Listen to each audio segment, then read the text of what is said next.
Good morning students. तो आज की क्लास में अपन शुरू करेंगे पार्ट नंबर बी, जिसका नाम है techniques of evaluation of internal control. इसमें सबसे पहले अपन को 3 टॉपिक पढ़ने रहेंगे। एक अपने पास आएगा क्वेश्चनरी, उसके बाद अपने पास आएगा चेकलिस्ट और तीसरा अपने पास आएगा फ्लो चार्ट। इसके बारे में अपन को पढ़ना रहेगा। तो सबसे पहले अपन पढ़ते हैं कि क्वेश्चनरी का मतलब क्या होता है। तो बेसिकली इसका ये मतलब है, इसमें होता है set of questions with options होते हैं, आपको टिक करना रहता है। फॉर एग्जांपल किस फॉर्मेट में रहता है, जैसे कि आपने एक क्वेश्चन पूछा, ठीक है। देखो, ऑडिटर किससे पूछता है? कंपनी एग्जीक्यूटिव से ये सवाल पूछता है, ठीक है। तो आंसर कौन देंगे इसका? मैनेजमेंट इसका आंसर देगा, ठीक है। ऑडिटर ने क्या करे, पूरा पेपर बना के उसमें क्वेश्चंस लिख दिए, ऑप्शंस लिख दिए और फिर इसको मैनेजमेंट को दे दिया। मैनेजमेंट क्या करेगा? उसका आंसर भरेगा। फॉर एग्जांपल आपने क्वेश्चन नंबर 1 ये पूछा कि आप परचेस ऑर्डर बनाते हो, तो आपने उसके लिए ऑप्शन दे दिए यस, एक आपके पास आ जाएगा। दूसरा ऑप्शन दे दिया नो, तीसरा आपके पास हो जाएगा नॉट एप्लीकेबल। तो इस तरीके से आप क्या करते हो, 3 ऑप्शन बना के इसे, मतलब एक क्वेश्चन दे दिया, उसके ये ऑप्शंस दे दिए। अब जो कंपनी एग्जीक्यूटिव्स होंगे यानी कि मैनेजमेंट होंगे, वो क्या करेंगे, जो भी उनका आंसर होगा वो बता देंगे। फॉर एग्जांपल आपने पूछा परचेस ऑर्डर क्या आप बनाते हैं क्या, मैंने मतलब आपकी कंपनी बनाती है क्या, तो वो टिक कर सकते हैं, यस कर सकते हैं। और अगर उन्होंने नो कर दिया तो इससे अपन ये मान सकते हैं कहीं ना कहीं कंट्रोल के अंदर वीकनेस हो सकती है, ठीक है। क्योंकि जब कंपनी के अंदर परचेस ऑर्डर पूरा प्रोसेस ही फॉलो नहीं हो रहा, तो कहीं ना कहीं आप मान सकते हो कंपनी के कंट्रोल्स वीक है। अब सबसे पहला पॉइंट क्या है, इसको क्लाइंट का जो भी ऑथोराइज्ड पर्सन है वो भरता है, ठीक है। ऐसा नहीं कि मैनेजमेंट का कोई भी पर्सन भर सकता है। ऑडिटर एक ऑथोराइज्ड पर्सन को ये देगा पेपर, वो जना इसके आंसर्स भरेगा, ठीक है। आंसर्स में सिर्फ आपके ये ऑप्शन सिलेक्ट करने रहते हैं। ऑडिटर कुछ अपने ऑडिट से रिलेटेड क्वेश्चंस पूछेगा, जैसे कि क्या परचेस ऑर्डर बनाते हो, क्या आपका गुड्स थर्ड पार्टी के पास है क्या। इस तरीके से क्लाइंट का जो ऑथोराइज्ड पर्सन है वो इसके आंसर भरेगा। और उससे ऑडिटर को क्या हेल्पफुल रहता है, ऑडिटर इसे आइडेंटिफाई कर सकता है, कंट्रोल का उसको अंडरस्टैंडिंग मिल जाएगा और साथ ही साथ उसको ये पता चल जाएगा कि इस एरिया के अंदर कंट्रोल वीक है। फॉर एग्जांपल अब अगर इसका बोल दिया परचेस ऑर्डर नहीं बनता कंपनी में, तो ऑडिटर को फिर क्या करना पड़ेगा, डिटेल में चेकिंग करना पड़ेगा कि आखिर क्यों नहीं बनता है, क्या इंटरनल कंट्रोल प्रोसेस फॉलो होता है क्या, ठीक है। ऑप्शन इस तरीके से जनरली कंपनी एग्जीक्यूटिव्स इनका आंसर बढ़ते हैं। तो ये क्या हो गया, it is a set of questions framed in an organized manner. पूरा एक ऑर्गेनाइज वे में बनता है, ठीक है। About each functional area, auditor को जिस भी एरिया के बारे में पूछना है वो इस तरीके से पूछ सकता है, which has purpose evaluation of effectiveness of control and detection of weakness if any. तो इसका एक तो ये ऑब्जेक्टिव रहता है कंट्रोल इफेक्टिव है क्या, दूसरा वीकनेस को डिटेक्ट करना है, यानी कि आइडेंटिफाई करना है कि इस एरिया के अंदर कंट्रोल्स वीक है। परचेज से रिलेटेड हो सकता है, सेल से रिलेटेड हो सकता है, ट्रेड रिसीवर्स ट्रेड पेबल्स के रिलेटेड हो सकता है, उसको कंपनी एग्जीक्यूटिव्स पढ़ते हैं। Questions are framed to dispense with the requirement of detailed answer to each question. One general question is broken down into a number of questions and sub-questions to provide a just no not applicable form of reply. इस तरीके से answer आता है। Questions are also framed in such a manner that generally no answer will reflect weakness in the control system. आप question को इस तरीके से डिज़ाइन करोगे कि अगर मैनेजमेंट ने उसका आंसर नो भरा तो आपको ये पता चल जाएगा कहीं ना कहीं कंट्रोल के अंदर वीकनेस हो सकता है। For the first year of engagement issue of questionnaire is necessary after every 3 years होता है जनरली बेसिस पर। यानी कि अगर ऑडिटर के लिए क्या इनिशियल ऑडिट एंगेजमेंट है, तो वो क्या करेगा, फर्स्ट ईयर तो आपको क्वेश्चनरी फॉर्म में पूछना जरूरी है ताकि आपको बेटर वे में अंडरस्टैंडिंग मिल पाएगा। उसके बाद सब्सिक्वेंट ऑडिट वाला केस है, तो 3 साल में आप एक बार पूछ लोगे तो भी आपका काम चल जाएगा। क्योंकि ऑब्वियसली अब अगर आपने फर्स्ट ईयर में पूछ लिया परचेस ऑर्डर मैनेजमेंट फॉलो करता है, यस बोल दिया, तो नेक्स्ट ईयर भी पूछने से कोई इतना मतलब नहीं है, क्योंकि नेक्स्ट ईयर भी जनरली फॉलो होगा। मतलब ये आपको पूछने की ज़रूरत नहीं, आप जाके चेक कर सकते हो, ठीक है। आफ्टर एवरी 3 ईयर्स बेसिस पे होता है, क्योंकि हो सकता है 3 साल में कोई चेंजेस वगैरह हो गए हो, तो इसलिए। तो सबसे पहले अपने पास था इंटरनल कंट्रोल क्वेश्चनरी। इसको कौन भरता है, मैनेजमेंट भरता है। किसको देता है, भर के मैनेजमेंट ऑडिटर को दे देता है। उसके बाद अपने पास नेक्स्ट टॉपिक आता है चेकलिस्ट। चेकलिस्ट बेसिकली क्या होता है, एक ओपन एंडेड क्वेश्चन होता है। इसमें क्या होता है, ऑडिटर का सीनियर पार्टनर हो गया, वो क्या करता है, अपने जूनियर पार्टनर को ये भरते हैं। फॉर एग्जांपल अब आप आर्टिकल हो, ठीक है, यानी कि अब आपको पता तो है नहीं कैसे ऑडिट करना है। हो सकता है आप ऑडिट के दौरान कोई पॉइंट्स भूल गए चेक करना, तो इससे सीनियर पार्टनर को कहीं ना कहीं दिक्कत हो सकती है, क्योंकि अल्टीमेटली रेस्पॉन्सिबिलिटी तो एंगेजमेंट पार्टनर की आएगी साइन करने के लिए।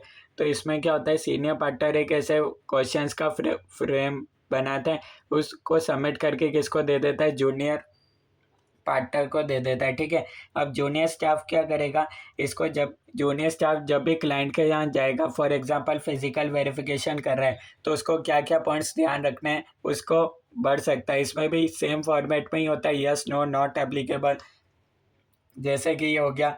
अब जूनियर स्टाफ को देखना है क्या इन्वेंट्री से रिलेटेड हो गया, फिजिकल वेरिफिकेशन क्या इसमें सिर्फ फिनिश गुड्स ही मैनेजमेंट स्टोर करता है क्या इस वेयर हाउस के अंदर, क्या क्या मैनेजमेंट के पास रॉ मटेरियल भी है क्या, क्या WIP भी है क्या। तो ऐसे ये सीनियर पार्टनर ऐसे क्वेश्चंस बना देता है फिर, ताकि जूनियर स्टाफ कोई भी पॉइंट भूले नहीं। तो इस बेसिस पे ये होता है चेकलिस्ट।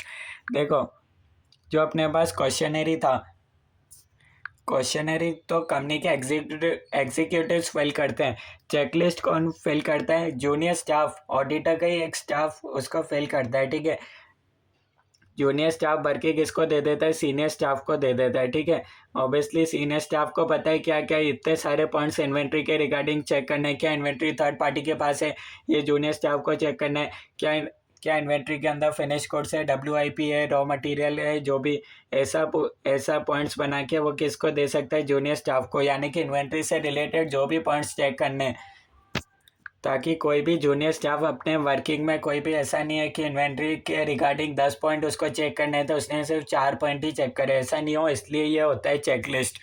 तो इसमें अपन पढ़ सकते हैं, it is a series of instruction बोल सकते हो, questions on internal control which the auditor must follow और answer. Checklist is more in the nature of a reminder. ये एक तरीके से आप बोल सकते हो जूनियर स्टाफ के लिए रिमाइंडर हो गया कि आखिर उनको कौन कौन से मैटर चेक करने हैं while testing internal control system. While a questionnaire is basically a set of questions put to the client। अब ऑब्वियसली जूनियर स्टाफ कैसे आंसर भरेगा, अपने मन से तो भरेगा नहीं, जैसा मैनेजमेंट का देखेगा उस हिसाब से भरेगा। क्या मैनेजमेंट ने थर्ड पार्टी के पास कोई गुड्स रख रखे हैं क्या, इन्वेंट्री रख रखा है क्या, मैनेजमेंट उसका आंसर देगा, फिर जूनियर स्टाफ अपने पेपर के अंदर आंसर भरेगा। अ checklist which may be in the form of instructions, questions और just points to be checked by may be made for the auditors own staff. तो ये ऑडिटर के खुद के लिए होता है। ठीक है, तो चेकलिस्ट आपको समझ में आ गया होगा। चेकलिस्ट और इंटरनल कंट्रोल क्वेश्चनरी में क्या डिफरेंस होता है वो मैंने आपको बता दिया।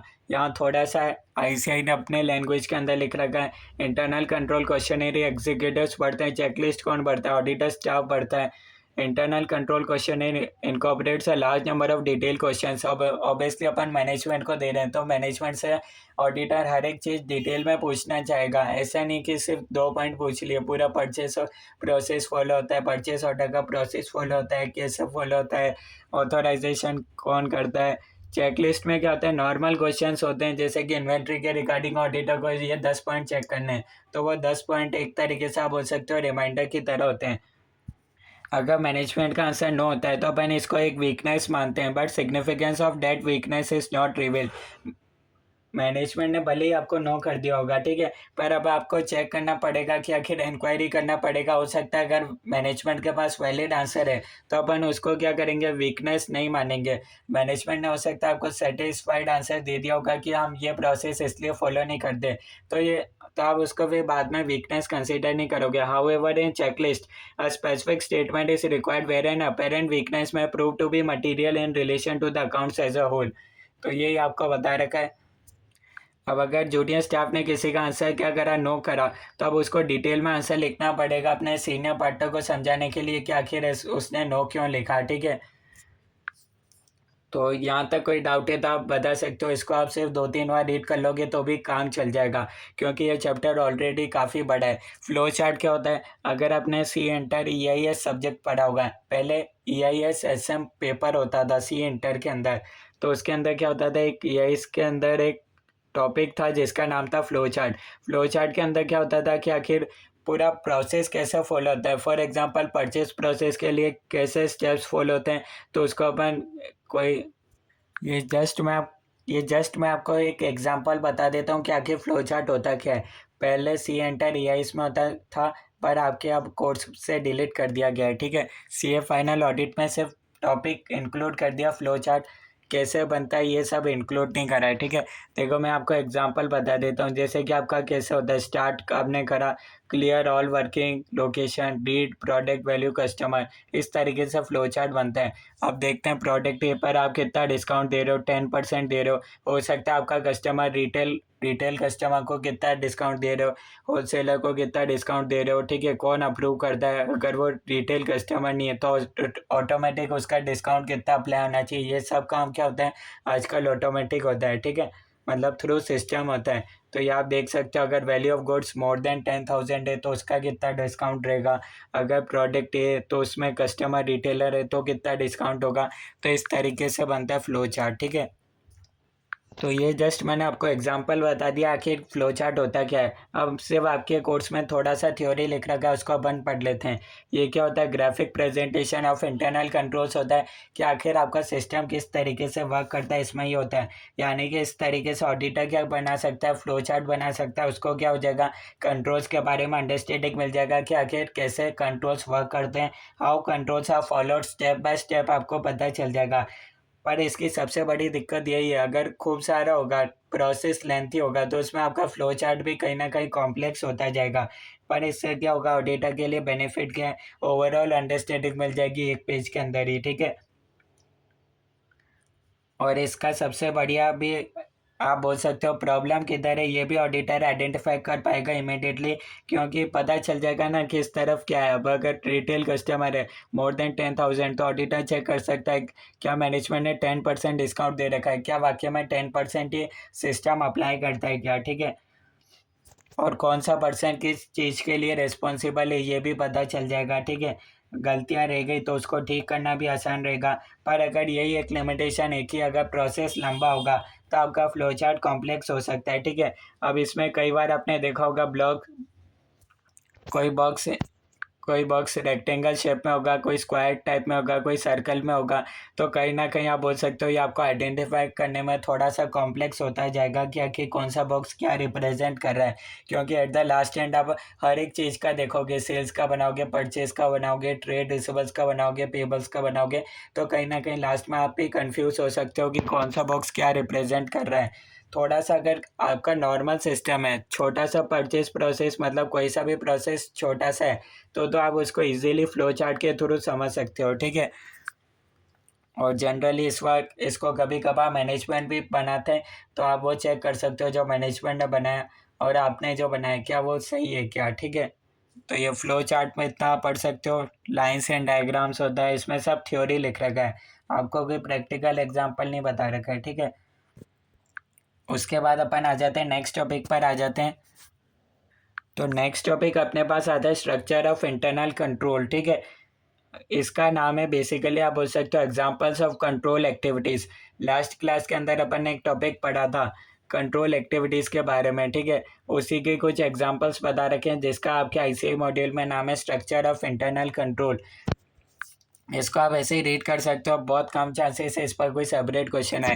पहला आपको एग्जांपल बता रखा है कंट्रोल एक्टिविटीज़ का, क्या एग्जांपल हो सकता है, सेग्रीगेशन ऑफ ड्यूटीज़। आखिर इसका पर्पस क्या है, फ्रॉड एंड एरर को मिनिमाइज करना। ये फंक्शंस आप कौन कौन से सेग्रीगेट कर सकते हो, authorization of transactions. For example 50,000 से अबव का कोई ट्रांजेक्शन होगा तो उसको मैनेजर अप्रूव करेगा, फ्री होगा। Execution of transactions, physical custody of related assets. Obviously जिस जो physical custody of physical assets वाला पर्सन है, ठीक है, यानी कि जो फिजिकल एसेट्स का ध्यान रखता है और जो बुक्स ऑफ अकाउंट्स में, वो दोनों पर्सन अलग होने चाहिए। क्योंकि बहुत हाई चांसेस हो जाएंगे अगर दोनों पर्सन सेम हुए तो वो बुक्स ऑफ अकाउंट्स के अंदर इजीली चेंजेस कर सकता है, डेटा को एडिशंस डिलीशंस कर सकता है। अगर उसको ही पता रहेगा, फिजिकल कस्टडी भी अगर उसी के पास है तो मेंटेनेंस ऑफ रिकॉर्ड्स डॉक्यूमेंट्स, इसके लिए आप अलग पर्सन कर सकते हो, सेग्रीगेशन ऑफ ड्यूटीज़ मेंटेन कर सकते हो। ये सिर्फ आप ऐसे ही रीड कर सकते हो। Authorization of transactions, adequacy of records and documents, ये आपको बता रखे हैं, ठीक है। ट्रांजेक्शन्स एज पर ऑथराइजेशन होने चाहिए, करेक्ट अमाउंट के होने चाहिए, प्रेजेंटेशन है डिस्क्लोजर सही होना चाहिए, मतलब in short upon internal control में क्या लगा रहे हैं, accountability and safeguarding of assets, इसका पेरियोडिक बेसिस पर रिकंसिलेशन होना चाहिए, इंडिपेंडेंट कोई वेरिफिकेशन वाला पर्सन होना चाहिए, आमतौर पर ये होता है इंटरनल ऑडिटर। या ये सिर्फ आप 2-3 बार रीड कर सकते हो, अदरवाइज याद करना तो थोड़ा सा मुश्किल है। उसके बाद अपन ने लास्ट क्लास के अंदर components of internal control complete कर लिया था। एग्जाम पॉइंट ऑफ व्यू से थोड़ा सा इंपॉर्टेंट है क्योंकि क्वेश्चन बनता है, तो ऑब्जेक्टिव्स ऑफ इंटरनल कंट्रोल पर थोड़ा सा आप मान सकते हैं इंपॉर्टेंट है, ठीक है। उसके बाद लास्ट क्लास के अंदर अपन ने लास्ट टॉपिक पढ़ा था मॉनिटरिंग ऑफ कंट्रोल्स। उसके क्या है आपको 2 पार्ट बता रखे हैं। पहला होता है इंटरनल चेक सिस्टम और एक दूसरा पार्ट आपको बता रखा है, इसको भी डिटेल में लिख रखा है, ठीक है। दूसरा पार्ट है इंटरनल ऑडिट, यानी कि आप कैसे मॉनिटर कर सकते हो। बेसिकली इंटरनल चेक सिस्टम का ऑब्जेक्टिव क्या रहता है, to prevent, detect and correct of frauds and errors, ठीक है। अपना यही मेन ऑब्जेक्टिव था। आखिर इंटरनल कंट्रोल क्यों लगाते हैं, to prevent frauds, to detect frauds and to timely basis पे क्या हो जाना चाहिए, उसका करेक्शन हो जाना चाहिए फ्रॉड्स एंड एरर्स का, ठीक है। अब बेसिकली इंटरनल चेक सिस्टम है क्या, ये बोलता है रूटीन नेचर पे भी आपको क्या करना चाहिए, मतलब छोटे छोटे चेक आप फॉलो कर सकते हो। फॉर एग्जांपल डेली बेसिस पे आप क्या कर सकते हो, एम्प्लॉय का रोटेशन कर सकते हो। फॉर एग्जांपल किसी एम्प्लॉय ने, ऐसा नहीं होना चाहिए कि कैशियर 10 साल से एक ही है, उसको कहीं ना कहीं आपको मैंडेटरी वेकेशन पर भेजना ज़रूरी है, ठीक है। अदरवाइज़ क्या होगा, अगर वो फ्रॉड मैनिपुलेशन कर रहा होगा तो किसी को पता ही नहीं चलेगा। तो इसलिए क्या होता है, जनरली बैंक के केस में सबसे ज़्यादा होता है, कोई भी एम्प्लॉय होता है तो हर वो 2-3 साल के अंदर उसका दूसरे ब्रांच के अंदर भेज देते हैं, ब्रांच रोटेशन होता है उस केस में, आप बोल सकते हैं एम्प्लॉय का रोटेशन होता है। तो इसमें इंटरनल चेक सिस्टम में बता रखा है, check on the day to day transactions which operate continuously as part of routine system where by the work of each person is either proved independently और is made complementary to the work of another. कोई ना कोई person उसका check करने वाला तो होना ही चाहिए जिस भी पर्सन ने काम करा। तो अब इसके ऑब्जेक्टिव्स क्या थे, to prevent errors and frauds, efficiency को बढ़ाना, minimize possibility of commission of errors and fraud, integrity of business, avoid the misappropriation और embezzlement of cash and falsification of accounts. तो अब हम बात कर रहे थे जैसा कि इंटरनल चेक सिस्टम, तो बेसिकली इंटरनल चेक सिस्टम क्या है, रूटीन नेचर पर चेक होने चाहिए daily transactions. For example segregation of duties maintain होना चाहिए, जैसे कि कोई भी ट्रांजेक्शन अबव 5 लाख है तो उसको नेसेसरी ऑथोराइज पर्सन उसको अप्रूव करना चाहिए, उसके बाद ही वो ट्रांजेक्शन एग्जीक्यूट होना चाहिए। और सेग्रीगेशन ऑफ ड्यूटीज़, यानी कि एक ही पर्सन के पास सारे इंपॉर्टेंट कीज नहीं होनी चाहिए। फॉर एग्जांपल कहीं आपके इंपॉर्टेंट डॉक्यूमेंट्स रहने चाहिए तो वहाँ आपके लिए अप्रूवल होना चाहिए, अप्रूवल लेने के बाद ही किसी पर्सन को उसका एक्सेस मिलना चाहिए। तो ये अपन ने देखा इंटरनल चेक सिस्टम, इसके ऑब्जेक्टिव्स आपको बता रखे हैं। उसके बाद आपको बता रखा है considerations for effective system of internal check. सबसे पहला पॉइंट बता रखा है क्लैरिटी ऑफ रेस्पॉन्सिबिलिटी, यानी कि हर एक पर्सन की क्लियर रेस्पॉन्सिबिलिटी होनी चाहिए, कौन किस पर्सन कौन कौन से डिपार्टमेंट के लिए रेस्पॉन्सिबल है।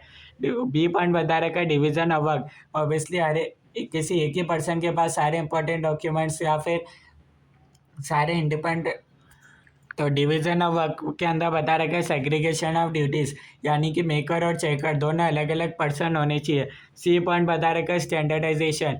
अब ऑब्वियसली अगर आपका पूरा प्रोसेस ही ऑटोमेटेड है तो उसको चेक करने के लिए सिर्फ मैनुअल कंट्रोल्स का इम्प्लीमेंट होना चाहिए, यानी कि सिर्फ आपका पूरा प्रोसेस ही आप बोल रहे हो कि ऑटोमेटेड है तो कहीं ना कहीं उसके अंदर कोई मैनुअल इंटरवेंशन नहीं होना चाहिए, ये आपको चेक करना है। दूसरा आप इसको बोल सकते हो, अब अगर पूरा प्रोसेस ऑटोमेशन हो रहा है, पूरा परचेस ऑर्डर हर एक स्टेप ही आपका ऑटोमेट के थ्रू हो रहा है, तो उसमें आप क्या कर सकते हो, उसको चेक करने के लिए आप मैनुअल इंटरवेंशन कर सकते हो।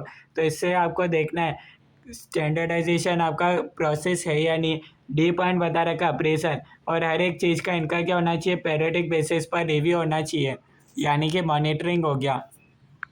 तो पहला पॉइंट अपने पास हो गया क्लैरिटी ऑफ रेस्पॉन्सिबिलिटी, कौन पर्सन किसके लिए रेस्पॉन्सिबल है ये पता होना चाहिए। बी पॉइंट बता रखा है division of work, obviously segregation of work होना चाहिए।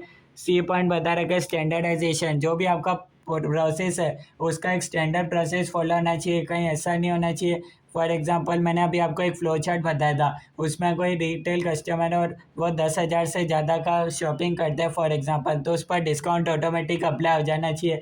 ऐसा नहीं आप किसी को दे रहे हो किसी को नहीं, मतलब एक प्रोसेस के थ्रू चलना चाहिए। डी पॉइंट बता रखा अप्रेजल, और इन सबका क्या होना चाहिए, रेगुलर बेसिस पर मॉनिटरिंग होना चाहिए। उसके बाद आपको जनरल कंडीशंस बता रखी है पर्टेनिंग टू इंटरनल चेक, क्या क्या बातों का आप ध्यान रख सकते हो। No single person should have an independent control over any important aspect of a business. Duties क्या होनी चाहिए, चेंज होनी चाहिए from time to time. Third point बता रखा है जो कैशियर है उसको क्या होना चाहिए, कम से कम साल में एक बार तो छुट्टी पर जाना ही है। बी पॉइंट बता रखा है जिस पर्सन के पास फिजिकल कस्टडी एसेट्स का, उसको एक्सेस नहीं होना चाहिए बुक्स ऑफ अकाउंट्स का, अदरवाइज वो क्या करेगा, दोनों ही जगह कोई चेंजेस कर देगा तो कोई आइडेंटिफाई कर ही नहीं पाएगा। फिफ्थ पॉइंट बता रखा है टू प्रिवेंट लॉस और misappropriation of cash, mechanical devices such as automatic cash register should be employed. Obviously जैसे आपका कैश कम हो रहा है वैसे आपका ऑटोमेटिक रजिस्टर के अंदर नोट हो जाना चाहिए किस पर्सन ने इतना कैश लिया था। सिक्स पॉइंट बता रखा है बजटरी कंट्रोल आप इम्प्लीमेंट कर सकते हो फ्रॉम टाइम टू टाइम, आप देख सकते हो as compare to actual data. Seven point बता रखा है जो भी फाइनेंशियल एंड एडमिनिस्ट्रेटिव पावर्स है वो डिस्ट्रीब्यूट करो, यानी कि एक ही ऑफिसर के पास सारी रेस्पॉन्सिबिलिटी नहीं होनी चाहिए, कम से कम दो पर्सन के पास तो होनी चाहिए।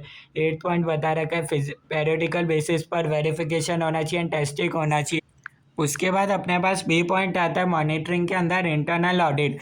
इंटरनल ऑडिट ऑलरेडी अपन पढ़ चुके हैं क्या है, एक independent appraisal function establish within organization to examine and evaluate its control activities. Internal auditor क्या चेक करता है, कंट्रोल से रिलेटेड जो भी एक्टिविटीज़ है उसको चेक करता है और किसको रिपोर्ट करता है, मैनेजमेंट, मतलब टीसी मैनेजमेंट एंड टीसीडब्ल्यूजी के लिए काम करता है।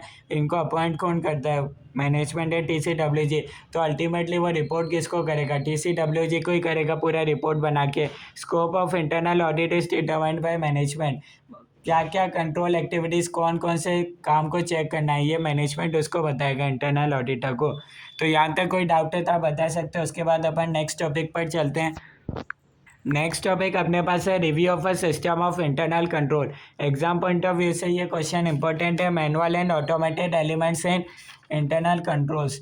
तो इस पर एक क्वेश्चन भी आ सकता है, ठीक है, आप इसको इंपॉर्टेंट मार्क कर सकते हो। मैनुअल एंड ऑटोमेटेड एलिमेंट्स, यहाँ आपको बता रखा है manual elements in internal control may be more suitable where judgement and description are required. For example कुछ ऐसे केसेस होंगे जहाँ मैनुअल कंट्रोल्स इफेक्टिव वर्क करेंगे देन ऑटोमेटेड कंट्रोल्स। पहला, अगर कोई नॉन रिकरिंग ट्रांजेक्शन है तो बी पॉइंट बता रखा है circumstances where errors are difficult to determine, यानी कि जहाँ ऐसे एरिया जहाँ सब्जेक्टिविटी इन्वॉल्व है, जजमेंट इन्वॉल्व है। सी पॉइंट बता रखा है changing circumstances that require a control response outside the scope of an existing automated control. For example क्या हो गया था कोविड टाइम्स के अंदर, क्या हुआ था, बैंक के लिए कई गाइडलाइंस आरबीआई ने अलग पॉलिसीज बनाई थी, तो उस केस में आपको मैनुअली देखना पड़ेगा। डी पॉइंट बता रखा है इन monitoring the effectiveness of automated controls. Obviously पूरा प्रोसेस सही से फॉलो हो रहा है या नहीं हो रहा है इसके लिए तो आपको मैनुअली चेक करना पड़ेगा। तो यहाँ तक आपको कोई डाउट है तो बता सकते हो, और कंट्रोल साल भर वर्क कर रहे हैं क्या ये भी आपको चेक करना पड़ेगा। तो ये पॉइंट अपने पास इंपॉर्टेंट था, review of a system of internal control. Exam point of view से 4 मार्क्स का क्वेश्चन आ सकता है, इसको आप इंपॉर्टेंट मार्क कर सकते हैं। उसके बाद अपन नेक्स्ट टॉपिक पर चलते हैं। उसके बाद अपने पास नेक्स्ट टॉपिक आएगा reporting to clients on internal control weakness. Basically इस टॉपिक के अंदर क्या होगा, reporting to clients on internal control weakness. इसके अंदर ऑडिटर कम्युनिकेट करेगा टीसीडब्ल्यूजी या मैनेजमेंट के साथ जो भी ऑडिटर को सिग्निफिकेंट या तो डेफिशिएंसी मिली होगी या फिर क्या मिला होगा, मटेरियल वीकनेस मिला होगा, तो उसको ऑडिटर क्या करेगा, अगर इंटरनल कंट्रोल के डिज़ाइन के अंदर क्या है, सिग्निफिकेंट एफिशिएंसी है या फिर मटेरियल वीकनेस है, तो ऑडिटर कम्युनिकेट करेगा टीसीडब्ल्यूजी एंड मैनेजमेंट को।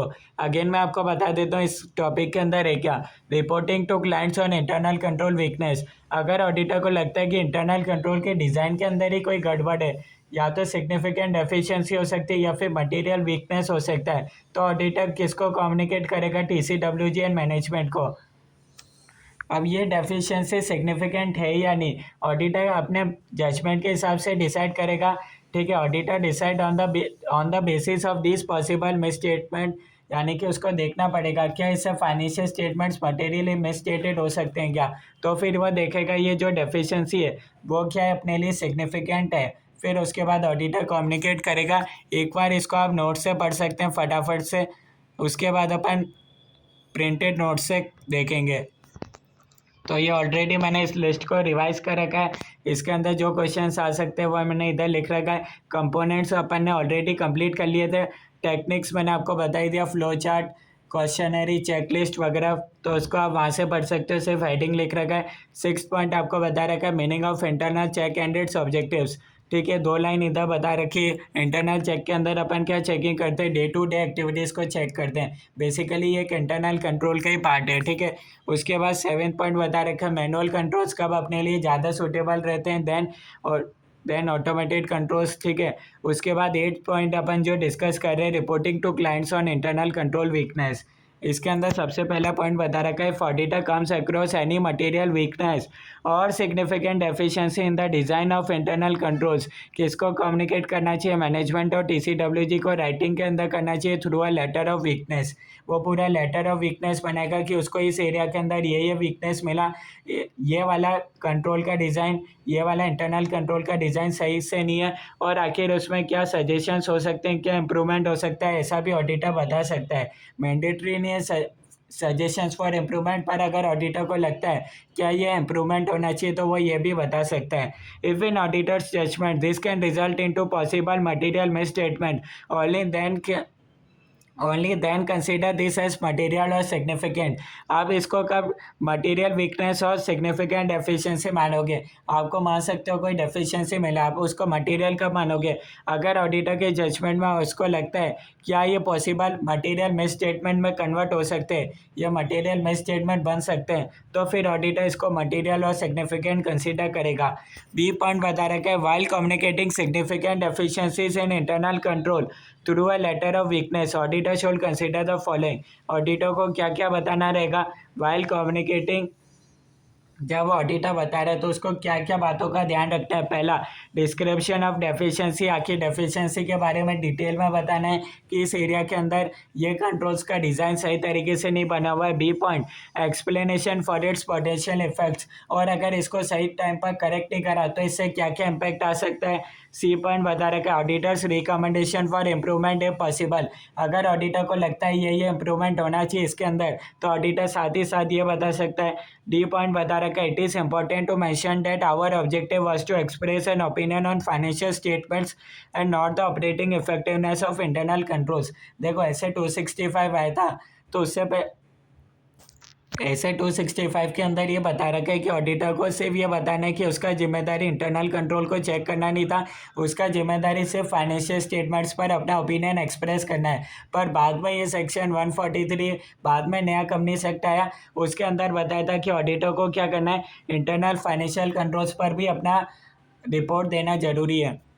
तो बाद में न्यू कंपनीज एक्ट के अंदर बता रखा है कि ऑडिटर को क्या करना पड़ेगा, internal financial controls over financial reporting, इस पर भी ऑडिटर को अपना ओपिनियन एक्सप्रेस करना पड़ेगा। पर जब ये ऐसे 265 बना था तब ऑडिटर के लिए इंटरनल कंट्रोल के रिगार्डिंग कोई रेस्पॉन्सिबिलिटी नहीं था कि उसको अलग से ओपिनियन एक्सप्रेस करना पड़ेगा। तो डी पॉइंट उस हिसाब से लिख रखा है, तब उसका ऑब्जेक्टिव क्या था, सिर्फ express an opinion on financial statements and not the operating effectiveness of internal controls. तो ये थोड़ा सा पॉइंट आपको अजीब लग सकता है, पर ये पॉइंट कब डिज़ाइन करा था, पहले डिज़ाइन करा था, तो आप इसमें कंफ्यूज मत होना। ठीक है, अब यहाँ अपने पास एक वर्ड आ रहा है, मटेरियल वीकनेस और सिग्निफिकेंट डेफिशिएंसी। देखो अगर कंट्रोल के डिज़ाइन के अंदर ही एक वर्ड अपने पास आता है डेविएशन आता है, और एक अपने पास आता है मटेरियल वीकनेस और सिग्निफिकेंट डेफिशिएंसी। इसका क्या मतलब होता है, देखो अगर कंट्रोल के डिज़ाइन में प्रॉब्लम है, फॉर एग्जांपल आप मान सकते हो परचेज प्रोसेस में क्या होता है, क्वाटेशन एनालिसिस होता ही नहीं, उसके बिना ही परचेज प्रोसेस अप्रूव हो रहा है। ठीक है, पूरा प्रोसेस ऐसे ही चल रहा है, कंट्रोल के डिज़ाइन के अंदर गड़बड़ है। फॉर एग्जांपल परचेज प्रोसेस के अंदर कहीं भी क्वाटेशन एनालिसिस नाम का कोई भी चीज़ है ही नहीं, तो आप बोल सकते हो क्या है, कंट्रोल के डिज़ाइन में प्रॉब्लम है, क्योंकि आपने बिना क्वाटेशन की परचेज मतलब आपने ऑर्डर दे दिया, तो ऐसा नहीं होना चाहिए, इसमें क्या हो गया, डिज़ाइन में गड़बड़ है। तो ये आप क्या बोल सकते हो, मटेरियल वीकनेस और सिग्निफिकेंट डेफिशिएंसी बोल सकते हो, जो कि कंट्रोल के डिज़ाइन में। पर एक अपने पास क्या हो सकता है, डिज़ाइन बराबर है, आपने क्या करा, परचेस अप्रूवल नहीं लिया, उसके बिना ऑर्डर प्लेस कर दिया। डिज़ाइन के अंदर तो था कि आपको अप्रूवल लेना है, ये सब लेना है, पर आपने उसके बिना ही अप्रूवल ले लिया, तो ये क्या हो जाएगा, अपने पास डेविएशन हो जाएगा। डेविएशन क्या होता है, जो अकर होते हैं ड्यूरिंग ऑपरेशंस, यानी कि आप क्या कर रहे हो, डेविएशन बेसिकली हो गया जो अकर होते हैं ड्यूरिंग द ऑपरेशंस, ठीक है। और मटेरियल वीकनेस और सिग्निफिकेंट एफिशिएंसी क्या होते हैं, कंट्रोल के अगर डिज़ाइन में कोई गड़बड़ है तो वो अपने पास आता है, ठीक है। तो डेविएशन, और इसके अंदर कंफ्यूज मत हो जाना, ठीक है। ये चीज़ कहाँ कर होती है, इंटरनल कंट्रोल के डिज़ाइन में। जैसा कि मैंने आपको बताया, परचेज प्रोसेस के अंदर कहीं भी क्वांटिशन एनालिसिस है ही नहीं, उसके बिना ही परचेज प्रोसेस बना हुआ है। तो ये अपने पास किसका एग्जांपल हो गया, मटेरियल वीकनेस और सिग्निफिकेंट एफिशिएंसी का। और वहीं डेविएशन का क्या हो जाएगा, कंट्रोल्स तो है, कंट्रोल्स एकदम डिज़ाइन वगैरह एकदम अप्रोप्रिएट है, पर आपने क्या करा, पीओ का अप्रूवल लिया ही नहीं, उसके बिना ही परचेस ऑर्डर प्लेस कर दिया। तो कहीं ना कहीं आप बोल सकते हो ऑपरेशंस में कहीं ना कहीं गड़बड़ है, तो इसको आप बोल सकते हो डेफिशिएंसी एग्जिस्ट करता है। तो बेसिकली आप डेविएशन बोल सकते हो, जो भी आपके इस्टेब्लिश कंट्रोल्स थे, इस्टेब्लिश प्रोसीजर्स थे, उससे आपने क्या करा, डिपार्चर कर लिया, वो आपके पास हो जाएगा डेविएशन। तो मैंने आपको डेविएशन का एग्जांपल बताया था, ठीक है। आपने बिना, डिज़ाइन आपके बराबर है, पूरा कंट्रोल बराबर है, पर आपने क्या करा, बिना पीओ का अप्रूवल लिए बिना ही आपने परचेस ऑर्डर प्लेस कर दिया। तो अब अपन ये प्रिंट तो अब अपन ये नोट से फटाफट से पढ़ सकते हैं। Reporting to clients on internal control weakness. पहला पॉइंट बता रखा है, list down the area of weakness in the internal control system and recommend suggestions for improvement. सबसे पहले ऑडिटर को क्या कम्युनिकेट करना है, ऑडिटर को अगर ऑडिटर को डिज़ाइन ऑफ इंटरनल कंट्रोल के अंदर कोई गड़बड़ मिलती है, ठीक है, कंट्रोल के डिज़ाइन में प्रॉब्लम है, ठीक है, तो ऑडिटर को कम्युनिकेट करना है, TCWG एंड मैनेजमेंट को बताना रहेगा उनको एरिया वीकनेस, किस एरिया के अंदर उनको वीकनेस मिला, उनको ये ऑडिटर को साथ ही साथ ये भी बताना रहेगा that this letter covers only weakness which have come to the attention of auditor during his evaluation of internal control. Auditor का काम बेसिकली क्या है, इंटरनल कंट्रोल को चेक करना नहीं है, ये तो उसको during the course of audit उसको ये गड़बड़ मिली थी, उसने इसलिए उसने बताई। अब जनरली क्या होता है, अगर ऑडिटर को एक एरिया के अंदर वीकनेस मिलती है, ऑडिटर ने इस बारे में रिपोर्ट करा, तो फिर बाद में क्या होता है, अगर बाद में दूसरे एरिया के अंदर भी वीकनेस मिलती है और ऑडिटर ने उसको कम्युनिकेट नहीं करा, तो जनरली ये माना जाता है कि इसमें ऑडिटर की गलती है, ठीक है। फॉर एग्जाम्पल ऑडिटर ने क्या करा, ऑडिटर ने जब during the course of audit उसको एक एरिया के अंदर क्या मिला, गड़बड़ मिला, तो उसने इस बारे में तो रिपोर्ट कर दिया, पर बाद में पता चला कि ऑडिटर ने इस एरिया के अंदर, दूसरे एरिया के अंदर भी गड़बड़ थी रिगार्डिंग इंटरनल कंट्रोल, उसने इस एरिया के बारे में क्यों नहीं बताया। तो ऐसा जनरल माना जाता है कि इसमें ऑडिटर की गलती नहीं है, ठीक है, क्योंकि यही पॉइंट बता रखा है, बी पॉइंट, अगर उसको during the course of audit मिला, उसने इसलिए उसने ये पॉइंट को बता दिया है कि इस एरिया के अंदर गड़बड़ है, ठीक है। अदरवाइज ये ऑडिटर का रेस्पॉन्सिबिलिटी नहीं है इंटरनल कंट्रोल को चेक करना, ठीक है। देखो ये पुराने कंपनीज एक्ट से पहले लिखा हुआ है, तो इसलिए आपको लग सकता है कि अब ऑडिटर क्या करता है, normally internal financial controls over financial reporting, इस पर भी ऑडिटर अलग से अपना ओपिनियन एक्सप्रेस करता है, पर ये पहले लिखा हुआ है ऐसे 265, ठीक है, तो आप उस अकॉर्डिंग पढ़ सकते हो, ठीक है। Letter should clearly indicate that its examination of internal control has not been designed to determine the adequacy of internal control for management for the purpose and is strict. The letter also serve to minimize legal liability in the event of a major defalcation or other loss resulting from weakness in internal control. तो शुरू के 2 points आप इसको important mark कर सकते हो। उसके बाद आपको ऐसे 265 का रेफरेंस दे रखा है, जो कि बात करता है communicating deficiencies in internal control to TCWG and management. इसके अंदर ये बता रखा है, this SA does not impose additional responsibilities on auditor regarding obtaining an understanding of internal control and designing and performing test of controls over and above the requirements of SA 315 and 330। Again अब ये actually में ये change हो जाना चाहिए था, पर इसको पहले लिखा हुआ है, ठीक है। नया कंपनीज एक्ट 2013 में आया था, उससे पहले ये लिखा हुआ है ऐसे 265। इसमें आपको डेफिशिएंसी इन इंटरनल कंट्रोल बता रखा है, ऑडिटर का ऑब्जेक्टिव बता रखा है, deficiencies in internal control that the auditor has identified during the audit and that in the auditor's professional judgment are of sufficient importance to meet their respective attentions। उसके बाद आपको identification of deficiencies in internal control बता रखा है। On the basis of audit work performed he has identified one और more deficiencies. If auditor has identified deficiencies, he shall determine on the basis of audit work performed whether individually or in combination they constitute significant deficiencies or not। यानी कि कोई deficiency आप बोल सकते हो ये significant है या नहीं, ये ऑडिटर के जजमेंट के हिसाब से डिसाइड करना पड़ेगा क्या वो पॉसिबल मिस स्टेटमेंट है क्या। उसके बाद आपको एग्जांपल्स बता रखे हैं, आप रीड कर सकते हो। ये पॉइंट बता रखा है communication of deficiencies in internal control, timely basis पर कम्युनिकेट करना चाहिए, अप्रोप्रिएट लेवल इन राइटिंग के अंदर करना चाहिए, ये ऑलरेडी मैंने आपको लिखवा दिया। Contents of return communication of significant deficiencies, description आपको बताना रहेगा, उसका पॉसिबल इफेक्ट बताना पड़ेगा। तो इसी के साथ ही अपना कंप्लीट हो जाता है। यहाँ तक आपको कोई डाउट है तो आप बता सकते हो, अदरवाइज नेक्स्ट क्लास के अंदर अपन इसी चैप्टर नंबर 4 का जो रिमेनिंग टॉपिक है उसको कंप्लीट करेंगे। यहाँ साफ लिखा हुआ है that he has identified in an audit of financial statements. SA 265 उससे डील करता है जो कि ऑडिटर ने क्या करा, आइडेंटिफाई कर लिया during the course of audit. ऐसी डेफिशिएंसी को ऑडिटर ने जो during the course of audit, अगर ऑडिटर ने किसी डेफिशिएंसी को आइडेंटिफाई करा था, यानी कि ऑडिटर को कोई आप बोल सकते हो डेफिशिएंसी मिला, तो ऑडिटर उसी को ही कम्युनिकेट करेगा। फिर बाद में अगर दूसरे एरियाज़ के अंदर कोई डेफिशिएंसी मिलता है तो उस रिगार्डिंग ऑडिटर का कोई रेस्पॉन्सिबिलिटी नहीं है, ऐसा ऐसे 265 में लिखा हुआ है, ठीक है। That he has identified in an audit of financial statements. वरना नॉर्मली एज्यूम करा जाता है अगर बाद में कोई डेफिशिएंसी दूसरी एरिया के अंदर मिलता है तो इसके रिगार्डिंग भी ऑडिटर ने क्यों नहीं बताया, क्या ऑडिटर इसके लिए गिल्टी माना जाएगा? इस पर ऐसे 265 वो गिल्टी नहीं माना जाएगा।